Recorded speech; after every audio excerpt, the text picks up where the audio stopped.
મનીષાબેન દિનેશભાઈ.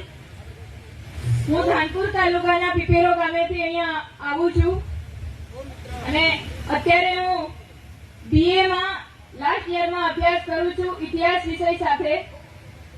આજ રોજ તારીખ 2/3/2025 ના રોજ આ કાર્યક્રમમાં ઉપસ્થિત મહાનુભાવો, આગેવાનો, વડીલો, યુવાનો, માતા બહેનો, પટેલ પૂજારા તથા મીડિયાના મિત્રો, આપ સૌનો હું હૃદયપૂર્વક જોહાર સ્વાગત કરું છું.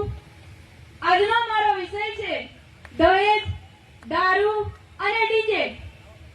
આજના આ મોંઘવારીના સમયમાં આપણા ભીલ સમાજમાં ઘણા બધા દૂષણો પ્રવેશી ગયા છે, ત્યારે આપણા સમાજને અનેક પ્રકારની મુશ્કેલીઓનો સામનો કરવો પડે છે. એટલે દહેજનું દુઃખ માટે હું એક ગીત ગાય અને મારી શરૂઆત કરું છું. હો ચાંદો સૂરજ ચમકે આજ ઘેરના ગગનમાં, ચાંદો સૂરજ ચમકે